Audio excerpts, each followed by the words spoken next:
La balado-diffusion de cette semaine est une présentation de JN Auto, vente et financement.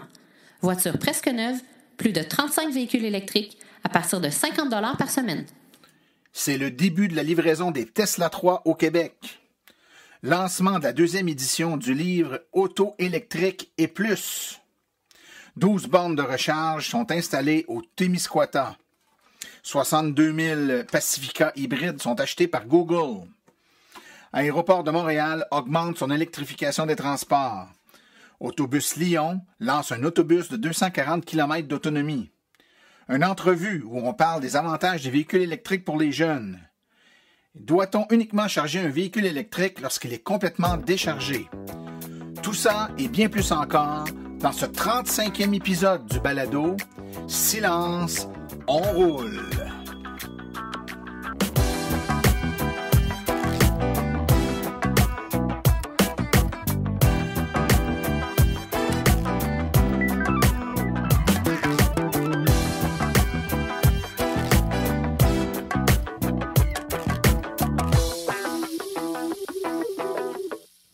Bonjour tout le monde, mon nom est Martin Archambault, administrateur webmestre et porte-parole média de l'Association des véhicules électriques du Québec. C'est avec passion et plaisir que j'anime ce balado dédié 100% aux voitures électriques. Eh bien, je pense bien que si on veut donner une idée de ce qui est l'actualité dans le monde des véhicules électriques cette semaine et dans les deux dernières semaines, je devrais dire, c'est sans contredit le début de la livraison des Tesla Model 3 qui a débuté à Toronto il y a quelques semaines, mais également dans la région de Montréal la semaine dernière. Donc, les premières Tesla 3, depuis une semaine, ont commencé à être livrées dans la région de Montréal. Et puis, j'ai eu la chance d'en conduire une il y a quelques jours à peine parce que mon beau-frère est parmi ceux qui avaient réservé l'une de ces magnifiques voitures et il est venu nous montrer ça en fin de semaine. J'ai pu lui montrer mon nouveau véhicule, moi aussi, qui n'est pas une Tesla 3, puis il y avait la sienne, évidemment, là, qui avait beaucoup d'engouement à la maison pour essayer ce véhicule-là. Je dois vous dire que c'est toute une bagnole. Je ne sais pas s'il y en a parmi vous qui avez eu la chance de vous asseoir dedans, de l'essayer. Premièrement, c'est très déroutant par son look épuré, c'est-à-dire qu'on s'assoit au volant et puis il n'y a rien sur le tableau de bord. Là. C'est uniquement la ventilation puis les haut-parleurs, mais il n'y a aucun cadran, aucun témoin lumineux, uniquement l'écran central, donc un immense écran couleur qui est à l'horizontale dans le cas de la Tesla 3, contrairement à celle de la Tesla S, là, qui est un écran à la verticale. Là, c'est un écran horizontal avec les informations de navigation, de vitesse et de réglage, de paramétrisation du véhicule. Une accélération qui est époustouflante, une tenue de route exceptionnelle. J'ai été emballé par le premier test que j'ai fait du véhicule. J'ai pu en même temps jeter un coup d'œil à certains reproches qu'on pouvait faire par rapport à la finition aux portes, certains petits défauts qui avaient été relevés là, par les premières livraisons, les propriétaires des premières livraisons aux États-Unis.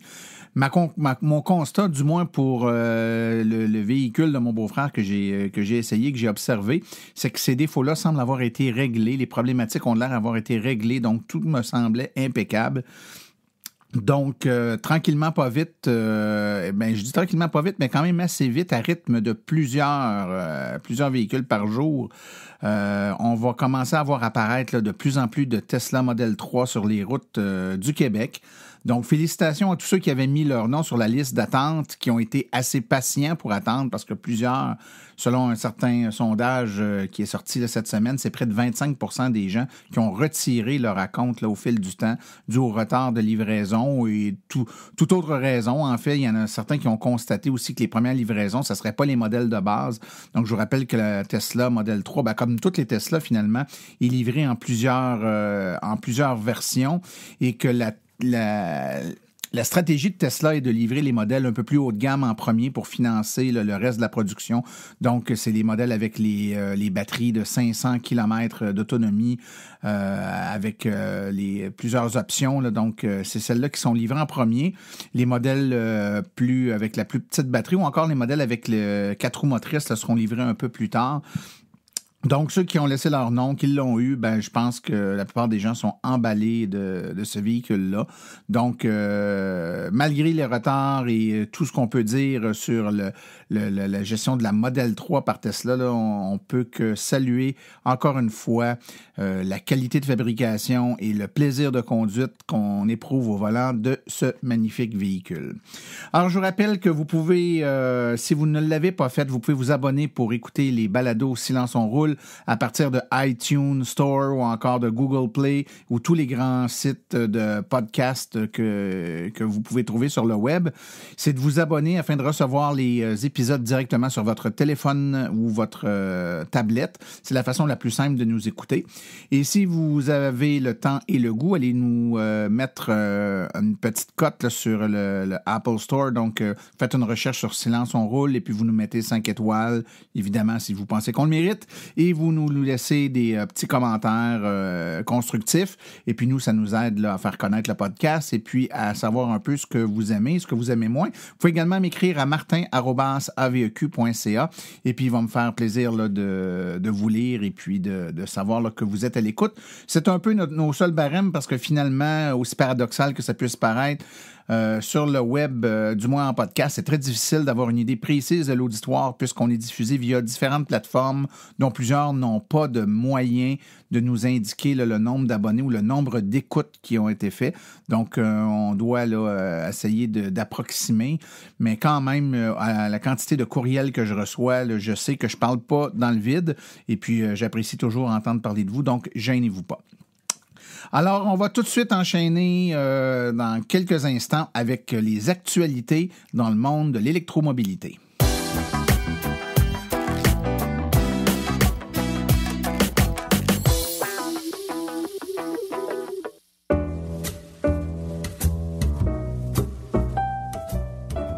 Vous avez une entreprise qui œuvre dans le domaine des voitures électriques. Vous aimeriez faire de la publicité là où l'auditoire est constitué à 100% d'adeptes de véhicules électriques?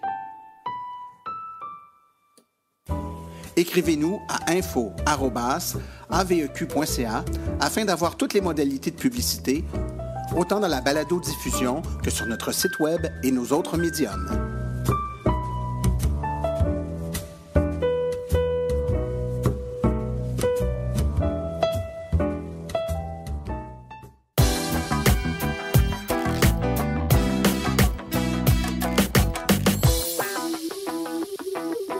On apprend qu'une nouvelle borne de recharge rapide a été installée à Saint-Siméon. Saint-Siméon, là, c'est sur la rive nord du fleuve Saint-Laurent, tout près, là, un peu en bas là, de la rivière Saguenay, pour vous situer précisément. Donc, c'est une borne de recharge rapide, comme il s'en installe plusieurs au Québec. Donc, c'est le circuit électrique et le coût de la recharge est évidemment là, de 10 $ de l'heure facturé à la minute. Donc, ça permet là, d'effectuer une recharge rapide là, dans cette section-là du Québec où il y avait peut-être un petit trou au niveau des bornes. Donc, félicitations au circuit électrique pour cette nouvelle BRCC. Le 28 mai dernier avait lieu le lancement de la deuxième édition du livre « L'auto électrique et plus ». Donc, les auteurs Daniel Breton, Jacques Duval et Pierre Langlois étaient sur place à Montréal et avaient convié plusieurs invités et journalistes pour le lancement de la dernière mouture de ce livre très prisé des amateurs de voitures vertes. C'est un livre, évidemment, qui est un guide d'auto, mais spécialisé pour les véhicules électriques. Donc, on y retrouve tous les modèles de voitures électriques et hybrides branchables vendus au Québec. Décrit avec des termes et de l'information propre aux voitures électriques. Par exemple, lorsqu'on parle de consommation, on ne parle pas de litres au 100, mais bien de kilowattheures au 100 km. C'est très bien fait, très bien expliqué. Les caractéristiques des véhicules sont décrites en long et en large. Il y a également des sections fort intéressantes dans le livre, dont une section sur les autres types de véhicules électriques, tels les motos, les bateaux, etc. Il y a toute une section sur la santé, donc l'impact de la pollution et donc l'impact positif de rouler vert sur la santé des Québécois. Et il y a également une section à la fin sur les pionniers qui ont fait en sorte que le véhicule électrique connaît l'essor actuel. Eh bien, j'ai été fort ravi et honoré de constater que, selon le guide, je fais partie des 50 personnalités qui ont aidé à la promotion et à l'essor du véhicule électrique. Donc, bien content qu'on ait pensé à moi. Évidemment, on ne fait pas ça pour les reconnaissances publiques, mais c'est toujours flatteur et agréable qu'on reconnaisse le temps et l'énergie qu'on a mis pour la cause. Il y a également eu à la fin de la cérémonie de lancement du livre en question une remise de prix, évidemment, les prix là, pour les véhicules selon différentes catégories, mais également certains prix remis à des pionniers qui ont eu des impacts significatifs, donc le prix Raymond des Haies. Et l'Association des véhicules électriques du Québec a remporté le prix Association branchée pour son impact à la promotion des véhicules électriques. Donc, notre président Simon-Pierre Rioux était sur place pour accepter le prix. Un honneur là, qui, évidemment, rejaillit sur tous les bénévoles et administrateurs de l'association au fil des années. La région du Témiscouata est maintenant prête pour le tourisme électrique avec ses 12 bornes de recharge, car c'est le 22 mai dernier que le dynamique Jean-François Morin de la section Bas-Saint-Laurent de l'AVEC a effectué en compagnie de Simon Bossé, conseiller de la MRC de Témiscouata, un rallye de 360 km reliant la majorité des bornes de recharge publiques disponibles dans cette région. M. Bossé a mené de main de maître le projet de développement du réseau de recharge de cette MRC. Au total, 8 bornes, dont une BRCC, ont été visitées dans les municipalités de Poinégamouk, Rivière-Bleue, Témiscouata-sur-le-Lac, Cabano, Desjely, Saint-Michel-du-Sacatec et le lac des Aigles. À chaque arrêt, des élus municipaux locaux étaient présents et chaque fois, un discours et des réponses aux questions étaient donnés sur les gens qui étaient présents pour les spectateurs là, ou les visiteurs qui étaient sur les lieux. On était très heureux de l'expérience et il y a eu plusieurs essais routiers également qui ont été faits là, par Jean-François dans sa Bolt EV. Évidemment, l'AVEC Bas-Saint-Laurent salue les démarches de la MRC de Témiscouata qui démontrent bien son désir de prendre part au mouvement d'électrification des transports au Québec, un exemple à suivre pour les autres MRC du Québec. Google, via sa division Waymo, spécialisée en voitures autonomes, a conclu une entente avec Fiat Chrysler pour l'achat de 62 000 exemplaires, j'ai bien dit 62 000 exemplaires, de la fourgonnette Pacifica hybride qui sera équipée de technologies de conduite autonome. Waymo prévoit embarquer ses premiers passagers d'ici la fin de l'année après avoir complété son programme de tests dans plus de 25 villes américaines. ADM, ou Aéroport de Montréal, si vous préférez, est engagée dans l'électrification des transports. Elle a fait l'acquisition d'un premier camion léger converti en véhicule électrique par la firme EcoTune Automobile, 100% électrique, et il sera utilisé quotidiennement pour circuler sur le territoire et inspecter les pistes et superviser les équipes de travail. D'une durée de vie d'1 million de kilomètres, le système de motopropulseurs électriques réutilisables installé dans le camion léger permettra de réduire jusqu'à 9 tonnes les émissions de gaz à effet de serre, et ce, annuellement. Des économies significatives sont également à prévoir pour ADM quant au coût de fonctionnement, soit près de 80 % et d'entretien près de 50 % Nous sommes heureux de compter ADM parmi les 10 premières grandes entreprises qui ont participé à notre projet de conversion de camionnettes polluantes et en véhicules électriques. Les technologies que nous avons développées est unique au monde et permet de concilier la rentabilité économique et l'innovation technologique et les efforts de protection de l'environnement, ainsi que de contribuer au développement durable dans le domaine du transport automobile, a indiqué Ndita, président d'EcoTune. ADM a mis en place diverses actions pour améliorer son bilan environnemental. Donc, les gens qui travaillent à l'aéroport sont invités à faire l'essai de voitures électriques lors du prochain rendez-vous branché qui sera organisé par Équiterre. Depuis 2017, 70 % de la flotte des 365 taxis qui opèrent à l'aéroport Montréal-Trudeau est composée de véhicules hybrides, entraînant une réduction de près de 8 700 tonnes de CO2. Aéroport de Montréal a également procédé à une augmentation importante du nombre de bornes de recharge sur son site. Et d'ici l'automne 2018, ce sont 56 bornes qui seront mises à la disposition des usagers, soit le double des 28 actuellement en service. Et à l'été 2018, l'aéroport ajoutera à sa flotte de véhicules un écobus pour le transport des passagers au stationnement plus éloigné. Selon le baromètre Cyrano, les Québécois se disent en faveur d'une augmentation du nombre de véhicules électriques au Québec, mais c'est seulement 43 % qui considèrent qu'il est prioritaire d'investir dans l'électrification des transports pour favoriser la mobilité durable. L'importance accordée à l'électrification des transports varie fortement en fonction du sexe, donc c'est 51 % pour les hommes qui considèrent que c'est important, contre seulement 35 % pour les femmes. Et l'importance accordée à l'électrification varie également en fonction de l'âge, les moins de 35 ans y étant plus favorables, tandis que l'opinion est un peu plus modeste chez les différents autres groupes d'âge.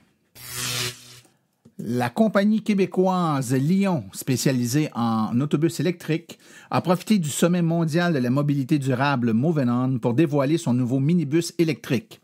L'autobus de 8 mètres de longueur, qui a été entièrement assemblé par l'entreprise de Saint-Jérôme, pourra parcourir 240 km avant d'être rechargé.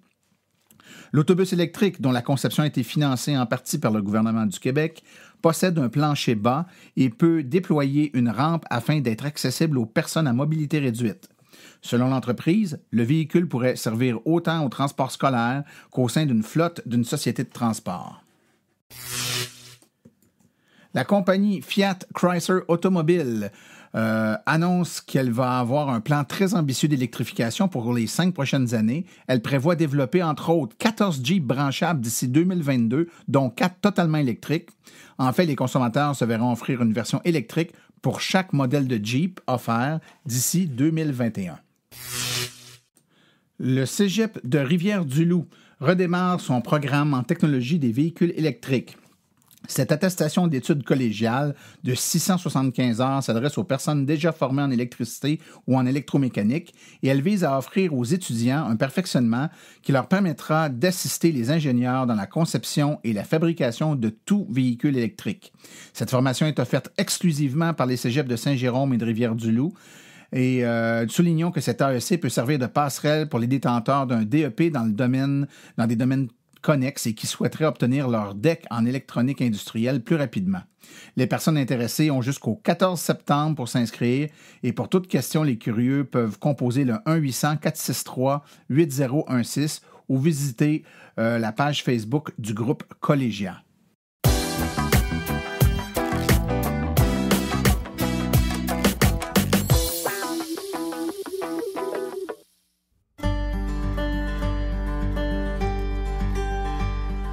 La mission de l'AVEC se résume comme suit. Donner une information neutre et objective aux électromobilistes actuels et futurs, tout en représentant leur intérêt auprès des acteurs du milieu. L'AVEC se veut aussi un acteur stimulant en matière de politique québécoise en transport électrique avec plusieurs participations à des commissions parlementaires. Elle est également une référence en électromobilité pour de nombreux médias québécois. Ce que vous pouvez faire pour l'AVEC? Si vous avez une bonne plume, nous recherchons des rédacteurs. Si vous êtes propriétaire de véhicules électriques, participez à nos forums pour partager votre expérience. Vous connaissez un propriétaire de véhicules électriques? Faites-lui connaître notre site. Vous connaissez un vendeur de véhicules électriques? Laissez-lui notre carte d'affaires. Vous voulez installer une borne chez un commerçant ou au travail? Consultez nos guides. Vous voulez vraiment nous faire plaisir? Devenez membre de notre association. Vous voulez devenir partenaire ou annoncer sur notre site? Contactez-nous à info@aveq.ca. L'Association des véhicules électriques du Québec, la référence en électromobilité.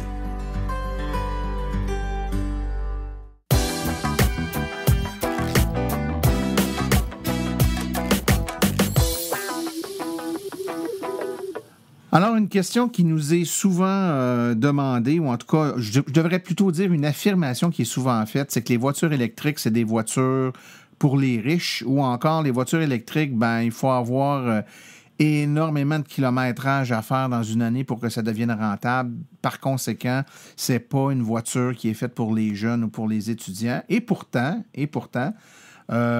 on constate quand on fait des événements, on rencontre énormément de jeunes qui, eux, ont fait le tournant de la voiture électrique pour plein de raisons. Donc, je voulais qu'on aborde ce sujet-là aujourd'hui et j'ai avec moi, au bout de la ligne, là, Samuel Lamotte. Bonjour, Samuel. Bonjour. Donc, Samuel, toi, juste pour nous situer, là, je parle de jeunes, évidemment, on ne parle pas d'enfants de 12 ans, on parle de quelqu'un qui conduit, donc forcément qui est en haut de 16 ans, mais me donner une idée, quel âge que tu as? Moi, j'ai 19 ans. 19 ans. Donc, tout juste en bas de 20 ans. Étudiant, évidemment? Oui. Donc, OK. Tu es de quelle région? De la région de Montréal. J'habite dans Hochelaga-Maisonneuve en ce moment. D'accord. Et donc, ce que je voulais parler avec toi aujourd'hui, Samuel, c'est justement du choix de la voiture électrique pour quelqu'un qui est aux études ou qui est plus jeune. C'est un choix qui, bon, du point de vue, les jeunes sont sensibles à l'écologie, à l'environnement, puis tout ça, mais ils sont aussi sensibles au portefeuille, c'est-à-dire qu'on n'est pas toujours à la période de notre vie où on est le plus riche quand on est aux études. Et toi, tu as fait le choix de la voiture électrique. Ça fait combien de temps que tu t'intéresses à ça, les voitures électriques? Les voitures électriques, je m'intéresse depuis un très jeune âge, depuis que je m'en rappelle. J'ai toujours comme le Model S, dès que c'est arrivé en comme 2011, toute la période comme les hauts et les bas de Tesla, toute l'arrivée des modèles, des choses comme ça, c'est toujours quelque chose qui m'intéressait. J'ai toujours suivi comme les nouvelles en tant que telles sur le site web électrique. Ça. Puis je me suis dit que je vais avoir un véhicule électrique plus tard dans ma vie. Puis je me suis dit, en ce moment, c'est pas possible parce que j'habite en appartement. Okay. Et c'est quelque chose qui, en découvrant Montréal Autoprix, la division hybride électrique, que j'ai pu parler avec des gens qui habitaient dans la région de Montréal puis qui ont des véhicules électriques. OK. Donc, là, actuellement, tu en as une voiture électrique. Oui, en ce moment. C'est indiscret de te demander quel modèle tu as? C'est une Nissan Leaf 2013 SV. OK. Donc, une Leaf SV 2013. Et ça fait combien de temps que tu l'as? Ça fait techniquement, je l'ai depuis début mars, mais j'ai pris possession en fin mars. OK. Donc, ça fait quelques mois que tu l'as, donc c'est relativement nouveau pour toi. Oui. Bon. Et justement, et ce qui est intéressant dans ce que tu as dit précédemment, c'est qu'en même temps, que ça fait pas tellement longtemps que tu as la voiture, ça fait quand même un bout de temps que tu t'intéresses à ça. C'était un peu un rêve, là, dans ta tête, c'était clair. Puis je le vois, j'ai moi-même des enfants, puis quand je leur parle, bien évidemment, je suis assez impliqué dans le monde des autos électriques. Là, pour eux autres, mettons qu'ils sont un peu plus baignés que la normale. Là, il y a un biais là, c'est certain. Mais je vois bien que c'est impensable pour eux qu'un jour, ils pourraient acheter une voiture à essence. C'est clair dans leur tête que ça va être une voiture électrique. Et de toute façon, à l'âge qu'ils ont rendu à l'âge de conduire, probablement que ça va être le cas. Ça va être naturel que ça soit comme ça. Mais pour toi, c'est quand même un rêve qui était là depuis longtemps. Quand tu as commencé à regarder ça d'un peu plus près, tu as dit que tu es allé chez Montréal Autoprix, division électrique. À 19 ans, là, à moins que tu aies une fortune, je ne connais pas ta vie, mais normalement, l'aspect financier de l'acquisition d'un véhicule, c'est un aspect qui est assez important. Puis on n'est pas, comme je disais tantôt, au moment de notre carrière où on roule le plus sur l'or. Est-ce que de faire ton business case, à savoir, j'ai-tu les moyens d'avoir une voiture électrique, est-ce que ça a été quelque chose qui a été difficile à faire? C'est pas vraiment parce que comme j'ai vraiment fait un budget vraiment comme bien calculé, surtout quand j'étais à l'école, j'ai moins besoin de travailler parce que j'ai l'aide financière du gouvernement. Fait que ça m'aide. Puis en l'été, je fais autant plus d'heures en travaillant. Puis comme j'ai trouvé un véhicule qui était parce que j'aurais pu aller encore moins cher, mais avoir un véhicule comme avec moins de fonctions, mais je vais avoir un véhicule. Je me dis que si je vais avoir un paiement à faire à chaque mois, je vais avoir un véhicule quand même qui va être quand même assez équipé. Parce que j'ai passé d'une Honda Civic 2006 hybride à un char à paiement de 2013. Fait que c'était tout un char à avoir des paiements. C'est ce qu'il a fallu que je calcule. Parce qu'avant, j'avais juste mes assurances puis mon gaz à payer. Fait que c'est quelque chose. Oui, c'est ça. C'est un saut. C'est un poids financier, dans le fond. Hein. On en a pour plusieurs années à faire des paiements. Donc, il faut s'assurer qu'on va avoir les reins assez solides pour être capable de rentabiliser le tout. Une question qui me vient à l'esprit, Samuel, en t'écoutant, c'est tu disais tantôt, écoute, je suis dans le quartier Hochelaga à Maisonneuve. C'était pas évident pour moi de savoir de voir si j'étais pour être capable de me charger. Je peux pas nécessairement m'installer de bord dans la maison. Donc, toi, de quelle façon tu as contourné le fait d'avoir à te charger là, sur une base quotidienne ou à peu près? Moi, qu'est-ce que j'ai trouvé avantageux? Parce que je sais pas si tu connais que Montréal Autoprix offre la recharge rapide. Ouais. Fait que ça a été un gros avantage pour moi parce que à chaque fois, je fais des longs trajets parce que je fais quand même à chaque semaine, je fais un long trajet environ une centaine de kilomètres. Fait que, premièrement, je vais au Montréal Autoprix que eux autres m'offrent la recharge rapide gratuite. Fait que je fais ça. Mais la plupart du temps, je recharge sur soit à 2 coins de rue, une plug du circuit électrique. Aussi, il y a une BRCC à 3-4 rues plus loin encore. Fait que ça se fait super bien, puis ça coûte pas cher. OK. Donc, si je comprends bien, tes recharges, bon, Montréal Autoprix, parce que tu as pris ton véhicule là, ils te l'offrent gratuitement, c'est correct, mais toutes tes autres recharges sont payantes dans ton cas, là. C'est sur des bornes publiques tout le temps? Tout le temps. Puis, à l'endroit où tu vas à l'école, tu peux pas te charger là? En ce moment, il faudrait juste payer le stationnement, mais je vais avoir accès à une borne gratuite pour me recharger. OK. Donc, si tu payes ta vignette de stationnement à l'école, ça va te permettre de te charger gratuitement, mais évidemment, tu payes le stationnement. C'est ça. OK. Puis, est-ce que, tu sais, j'imagine, tu parlais tantôt que tu fais une distance de 100 km. Des fois, quand on est aux études à Montréal, on a notre famille est un peu plus loin, on va les voir la fin de semaine ou notre blonde ou quelque chose du genre. Donc, toi, là, tu te claques, quand tu dis 100 km, c'est 100 km aller ou 100 km aller-retour? C'est 110 pour être précis, aller seulement. OK. Ouais. OK. Donc, c'est important que tel véhicule qui soit capable de t'amener. Ça ne veut pas dire qu'il ne faut pas que tu arrêtes de te charger au besoin, mais au moins que tu as accès aux bornes rapides. Donc, le choix de la Leaf SV 2013, ben, ça t'offrait le port de recharge rapide puis tout ça. Donc, d'être capable de faire des plus grands déplacements si tu en as besoin. Est-ce que tu trouves que, tu sais, tu te compares, tu as des amis, des collègues à l'école, tout ça, là, qui ont des voitures aussi. Est-ce que tu as l'impression que tu es désavantagé ou que comment je peux dire ça, que le fait d'avoir un véhicule électrique te pénalise sur certains aspects? Pas vraiment, parce que, comme je dis aux gens, que faut que tu planifies juste un peu plus tes déplacements, parce que des bornes de recharge rapide, il n'y en a pas beaucoup, mais il y en a sur des trajets quand même assez fréquentés. Puis ça se fait très bien, comme surtout en hiver et en été, parce que là, les chaleurs reviennent, fait que l'autonomie revient aussi. Oui, tout à fait. Puis on a eu un hiver qui était très froid cette année en plus, donc c'était... Toi, ben quoique tu l'as eu, c'est pas pire, toi tu l'as eu quand même tard, là, ça fait pas longtemps que tu l'as, donc tu n'as pas connu les grands froids du mois de décembre, janvier encore, là.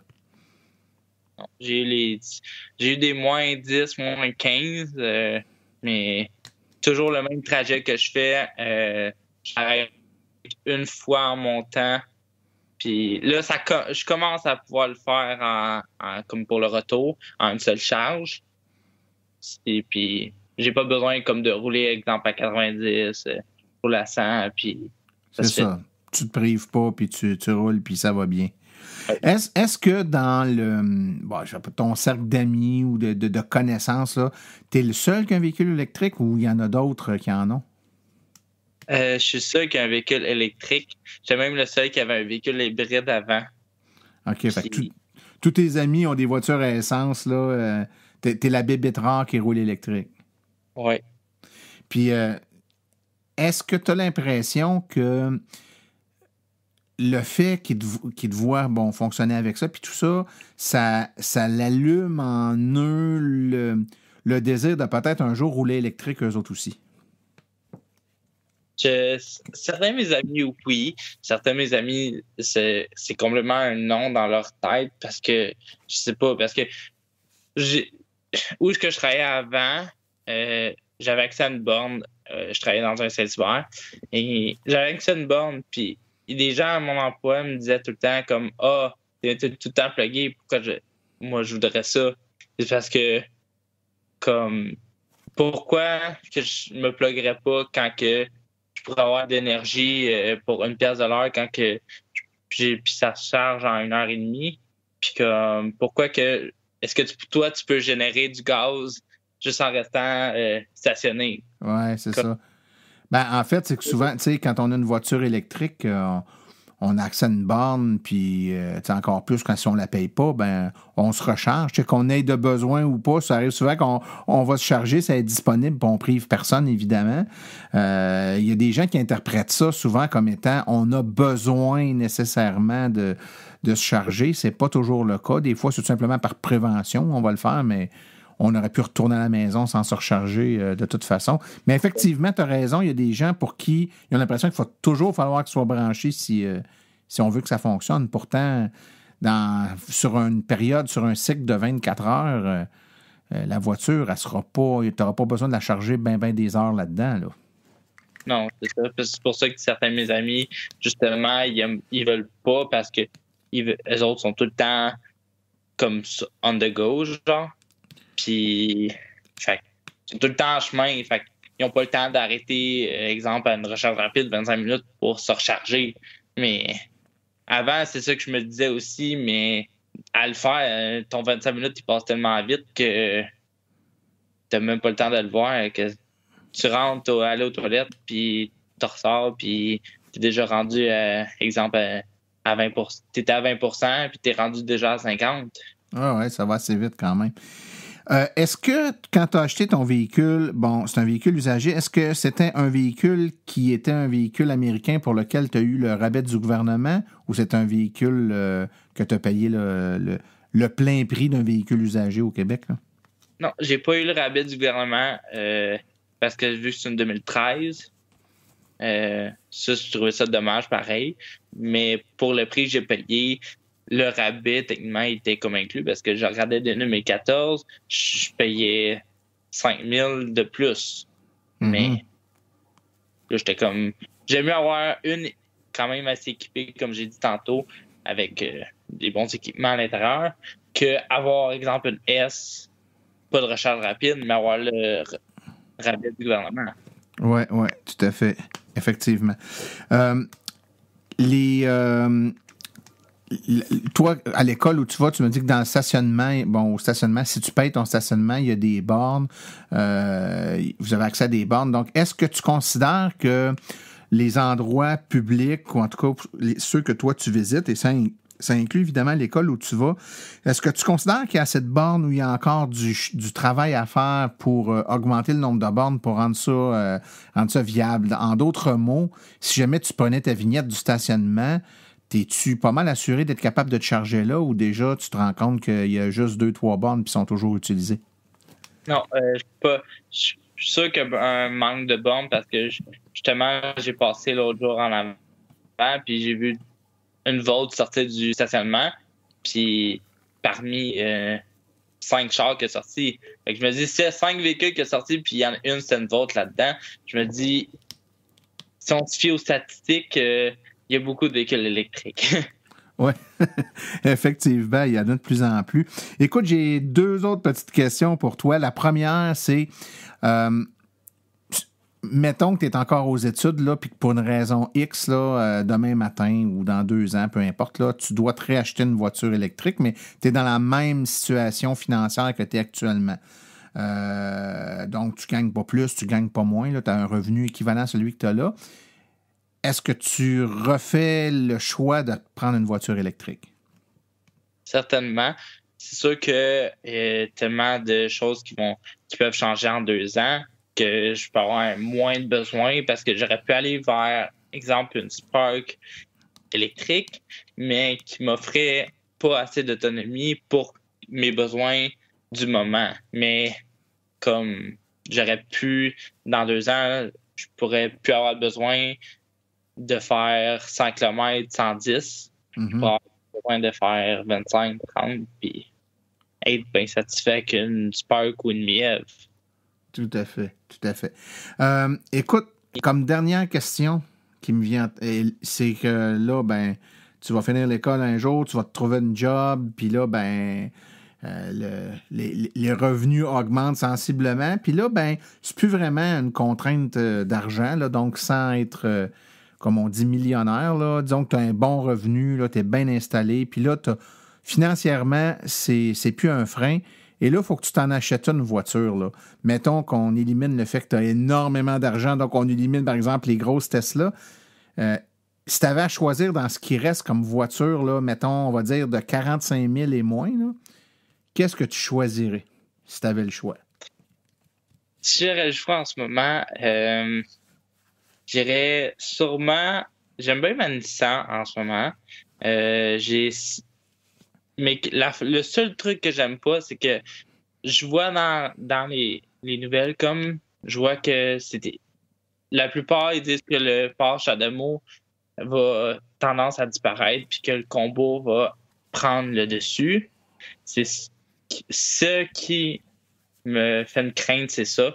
C'est pour ça que j'irais pas vers Nissan, parce que elle a le Porsche Adamo, mais il y a tellement de bornes pareilles déjà existantes, fait que j'imagine qu'ils y n'ont pas. Mais je restais sûrement avec peut-être une Leaf encore, mais avec une SL tout équipée. Sinon, j'irais parce que la Leaf, c'est pas mal elle que j'aime niveau espace, parce j'ai essayé la Bolt avec mes parents, parce que je veux convertir mes parents aussi à l'électrique. Fait qu'on a essayé la Bolt, mais je trouve que c'est trop petit. Comme, t'as pas d'espace, mais t'as de l'autonomie. Fait que c'est pas ça qu'ils veulent. Mais avoir peut-être un peu plus d'autonomie, comme la 2018, déjà qu'elle a, je pense, c'est 320 en été.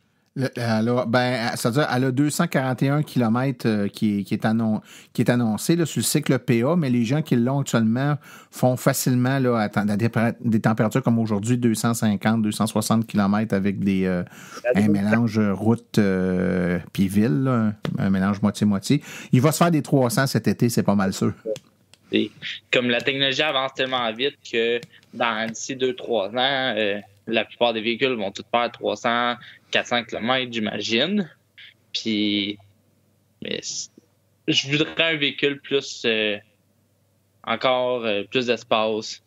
C'est plus ça que j'aime. C'est l'espace que tu recherches dans le véhicule. Ben, la bonne nouvelle, c'est que on s'en va tranquillement, pas vite vers là. On passe d'un marché d'il y a quelques années, il y a 5 ans, 6 ans, où c'était des sous-compacts, les voitures électriques, très petites, parce que les batteries n'étaient pas grosses. On voulait pas que la voiture soit pesante, puis parce qu'on voulait qu'elle ait quand même un peu d'autonomie. Puis là, ben, les batteries sont plus performantes, les technologies permettent aussi des voitures plus légères, les batteries sont moins pesantes aussi, ce qui permet d'augmenter la grandeur du véhicule. Puis on a des belles technologies d'hybrides branchables aussi maintenant, comme que ce soit le Outlander, que ce soit le Pacifica. Donc, c'est des voitures qui sont plus grosses physiquement, mais qui nous donnent quand même une pas pire autonomie électrique, puis avec une relève à l'essence là, pour les distances plus longues. Mais même dans le tout électrique, là, les voitures plus grandes, ça s'en vient. Fait que le temps que tu finisses tes études, d'après moi, tu vas avoir un petit peu plus de choix disponibles. C'est pas mal sûr. Écoute, Samuel Lamotte, je te remercie beaucoup pour le temps que tu nous as accordé aujourd'hui. Je vais te souhaiter bonne chance avec ta livre. Je suis certain que tu vas avoir beaucoup de plaisir avec ça, puis au plaisir de se reparler. Parfait. Merci. Merci beaucoup. Bonne soirée.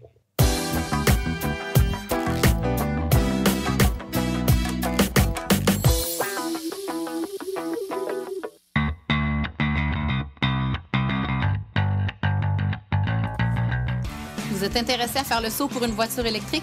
Vous considérez choisir une voiture d'occasion? Rendez-vous chez JN Auto. Avec plus de 35 modèles presque neufs en stock, c'est définitivement le chef de file lorsque vient le temps de vous procurer un véhicule électrique. En plus des prix déjà très compétitifs, JN Auto offre un rabais exclusif aux membres hors de l'Association des véhicules électriques du Québec. Une réduction supplémentaire de 299 $ plus taxes sur le prix affiché au financement d'un véhicule entièrement électrique ou hybride rechargeable. Consultez notre liste de voitures au www.jnauto.com. Téléphonez-nous au 1-888-821-3084 ou rendez-vous directement en succursale au 317 route 116 à Richmond, en Estrie. JN Auto, choix, qualité et service après-vente irréprochable depuis 35 ans.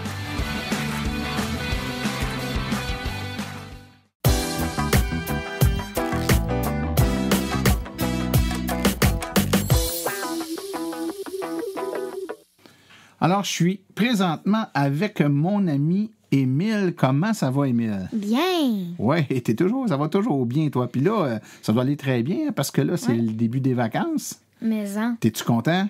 Ouais. T'aimes ça, l'école? Ben, je m'ennuie de mes amis, mais tu sais, je suis assez contente de plus être obligée de faire des dictées à chaque lundi, là. Oui, ça, je peux te comprendre. Puis profiter du beau temps, puis de jouer dehors, puis de réfléchir, comme tu fais tout le temps, à plein de questions. Fait que là, j'imagine que tu as encore une question pour moi. Ouais. Ben, je t'écoute. Mais moi, là, je voulais savoir qu'est-ce qui est mieux entre décharger, la moitié de la batterie, la recharger aux 3/4, décharger un petit peu, recharger un petit peu, décharger ainsi de suite, ou juste attendre que la batterie soit complètement déchargée ou à ce qu'il reste genre 1 ou 2 barres avant de recharger au complet. Hey, c'est une bonne question, ça. Hein? Qu'est-ce que tu fais pour avoir des bonnes questions de même, toi? Tu réfléchis beaucoup? Ouais. Ben écoute, ta question est très bonne, puis sais-tu quoi, Émile? Je vais te dire un secret. À chaque fois que je donne des conférences ou que je parle des voitures électriques, là, c'est une des questions qui revient le plus souvent, ça. Sais-tu pourquoi les gens posent cette question-là? Parce que les gens, quand ils pensent à quelque chose qui fonctionne avec des batteries, comme une auto, ils pensent aux autres objets qu'ils ont connus ou qu'ils connaissent, qui fonctionnent aussi avec des batteries. Puis souvent, la référence qu'on a, c'est des petits appareils électroniques dans une maison, comme un téléphone sans fil, par exemple. Hein? Les téléphones là, qu'on a maintenant dans la maison, qui n'ont plus un fil, là, ça marche avec des ondes. Puis de temps en temps, mais ton téléphone, il faut que tu le recharges, tu le mettes sur une petite base, un petit socle qui le recharge, parce que sinon, à un moment donné, il est déchargé puis il ne fonctionne plus. Il fait bip-bip pour te dire qu'il n'y a plus de batterie, puis tu le recharges. C'est que maintenant, la technologie des batteries a beaucoup évolué, mais il y a quelques années, les batteries qu'on mettait dans ces appareils-là, c'était des batteries qui avaient ce qu'on appelle l'effet mémoire. Tu sais quoi, ça, l'effet mémoire? Non. Je vais essayer de t'expliquer ça simplement. C'est que le téléphone, il était fait maintenant pour fonctionner pendant 3 heures de temps. Tu pouvais décrocher ton téléphone puis parler pendant 3 heures, puis il y avait assez de batterie pour te permettre de faire 3 heures de conversation avant de le recharger. Sauf que, pensons à quelqu'un que lui, c'est pas un gros parleur au téléphone. Fait qu'il prend son téléphone qui est pleinement chargé sur son socle, il appelle, il parle 5 minutes, puis quand il a fini de parler, il le remet tout de suite sur la charge. Donc, si le téléphone il est bon pour fonctionner pendant 3 heures, puis il l'a utilisé juste 5 minutes, tu comprendras qu'il ne l'a pas déchargé beaucoup, il l'a déchargé juste un petit peu. Puis là, il le recharge. Puis là, le lendemain, il fait la même chose. Il prend son téléphone qui est pleinement chargé, il parle pendant juste 5 minutes, donc il le décharge juste un petit peu, puis il le remet sur la charge. Les anciennes batteries avaient de l'effet mémoire. L'effet mémoire, c'est comme si la batterie, elle se disait, moi, je me rappelle qu'il veut parler rien que 5 minutes, donc je vais m'arranger pour garder une charge juste bonne pour 5 minutes. Puis après un laps de temps pas si long que ça, finalement, on remarquait que notre téléphone, là, dès qu'on parlait, on essayait de parler 5, 10, 15 minutes, 20 minutes, il commençait déjà à plus avoir de charge. On disait, voyons, il sonne comme quoi il n'y a plus de batterie. Pourtant, il est supposé être bon pendant 3 heures, puis ça fait 15 minutes que j'utilise. Mais c'est comme si le téléphone, il se souvenait, lui, que toi, tu l'utilises jamais longtemps, puis la batterie, à force de se faire décharger juste un petit peu, puis recharger juste un petit peu, mais elle venait avec moins de capacité, elle emmagasinait moins d'énergie, puis ça fait en sorte que tu avais une réserve beaucoup moins grande pour être capable d'utiliser le téléphone. Tous ceux-là qui sont un peu plus vieux que toi, Émile, puis qui ont connu les anciens téléphones sans fil, se souviennent de ça. Puis on leur disait, quand ils achetaient les téléphones dans les magasins, oubliez pas, mettez-le pas sur la charge tout le temps. Attendez qu'il soit déchargé presque complètement avant de le remettre sur la charge, parce que si vous le chargez puis le déchargez trop rapidement, sans le laisser se décharger complètement puis recharger complètement, votre téléphone, il ne durera pas longtemps, la batterie ne durera pas longtemps. Ça, c'était l'effet mémoire. Donc, souvent, on pense que nos autos sont comme ça, puis c'est pas le cas. C'est-à-dire que les batteries qu'on a maintenant, dans plein d'appareils, soit dit en passant, mais particulièrement dans nos voitures, n'ont pas d'effet mémoire. Ce que ça veut dire, c'est que tu la décharges un petit peu, puis recharges un petit peu, ou que tu la décharges à moitié, recharge à la moitié, ou décharge complètement, puis recharge complètement, ça a plus ou moins d'importance pour ta batterie. En fait, ta batterie est faite chimiquement pour être capable d'accepter un certain nombre de cycles de charge et de décharge complet. C'est-à-dire que, par exemple, tu as une batterie qui est bonne pour être déchargée puis rechargée 10 000 fois. Ça veut dire que si tu la décharges complètement puis tu la recharges complètement, tu peux le faire 10 000 fois avant que ta batterie soit plus bonne. Mais si tu la décharges et que tu la recharges juste à la moitié, ben tu vas être bon pour le faire 2 fois plus souvent, donc pas 10 000 fois, 20 000 fois. Puis si tu la décharges, puis tu la décharges au tiers, ben tu vas être bon pour le faire 3 fois plus souvent, donc 30 000 fois. Fait que vois-tu, c'est des chiffres là, hypothétiques que je te donne, mais pour t'expliquer que la batterie, finalement, c'est pas de combien ta charge et ta décharge qui est important en termes de tu vas l'user ou pas l'user, ou elle va avoir un effet mémoire. Un auto électrique, on considère que quand tu arrives à la maison, tu la branches sur la borne, tu te poses pas de questions, puis quand tu en as besoin, tu la débranches, tu l'utilises, puis elle est faite pour ça. C'est-à-dire que ta batterie, tu ne l'useras pas plus vite si tu la décharges un petit peu puis tu la recharges un petit peu. Prends-en quand tu en as besoin, recharge-la quand tu n'en as plus de besoin, puis c'est comme ça qu'elle va te rendre les meilleurs services. Un dernier petit détail en passant, Émile, juste pour être certain que je te donne une information complète. Il n'est pas bon de laisser une batterie complètement chargée à 100% trop longtemps. Donc, le seul petit conseil que je te dis dans mon conseil de toujours la charger quand tu ne l'utilises pas, c'est que si tu es pour la laisser longtemps sans l'utiliser, tu es mieux de ne pas la laisser charger à 100%. Alors, par exemple, si tu pars pendant 2 semaines en vacances, tu es mieux de laisser ta batterie chargée à 60%, par exemple, puis de la laisser comme ça, parce que la laisser à charger 100%, là, charger à bloc, comme on dit, pendant une longue période de temps, il y a des tests, il y a des analyses de recherche qui démontrent que ça peut dégrader la qualité de la batterie quand on la laisse pleinement charger trop longtemps. Donc, on conseille de recharger à 100% quand on l'utilise régulièrement et qu'on ne la laissera pas comme ça longtemps, il n'y a pas de problème. Mais quand on va la laisser longtemps, par exemple, dans mon exemple, 2 semaines de vacances où on ne prend pas cette voiture-là puis on veut la laisser à la maison, on est mieux de la laisser charger à, mettons, 60%, puis on part en vacances, puis quand on revient, là, on peut la recharger à 100% avant de la réutiliser. Mais sinon, tu l'utilises comme bon te semble, tu te poses pas trop de questions avec la batterie, puis tu devrais avoir aucun problème. OK, merci. Bien, ça me fait plaisir, mon petit Émile. Si vous avez à la maison un petit curieux, vous aussi, vous lui demandez sa question, vous l'enregistrez avec la fonction dictaphone de votre téléphone cellulaire. Vous m'envoyez le fichier audio à martin@aveq.ca, puis il me fera un plaisir d'y répondre en ondes. Alors, après la pause, on vous revient avec les événements à venir dans les prochaines semaines dans le monde de l'électromobilité.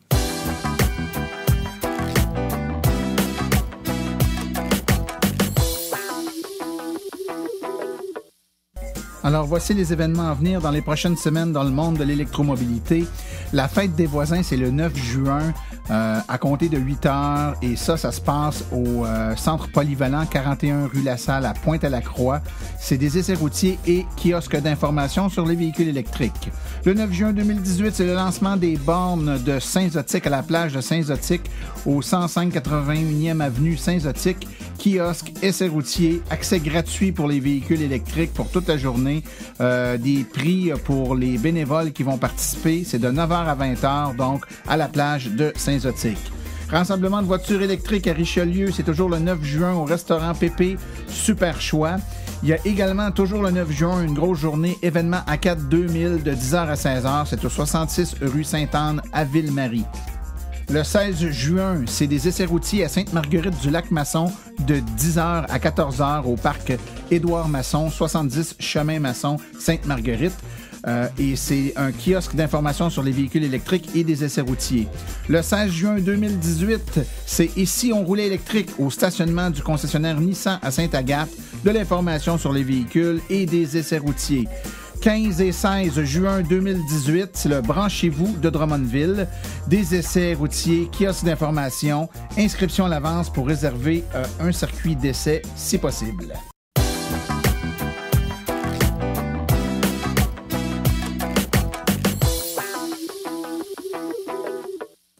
Ceci conclut la présente balado-diffusion. L'AVEQ remercie tous les collaborateurs, particulièrement Samuel Lamotte et le petit Émile pour leur participation aujourd'hui. La reproduction ou la diffusion de l'émission est permise, mais l'Association des véhicules électriques du Québec apprécierait en être avisée. Toutes questions concernant l'émission peuvent être envoyées à l'adresse martin@aveq.ca. Pour les questions générales regardant l'électromobilité ou l'association, veuillez plutôt écrire à info@aveq.ca. Pour vous renseigner et avoir accès à toute la documentation de l'AVEQ, visitez le www.aveq.ca. Je vous rappelle que sur notre site web, afin de vous faciliter la tâche, vous avez accès aux archives de nos balados, ainsi qu'à des hyperliens vers les sites web mentionnés aujourd'hui, le tout directement au www.aveq.ca/silence. Mon nom est Martin Archambault et d'ici le prochain balado, j'espère que vous attraperez la piqûre et direz vous aussi, silence, on roule.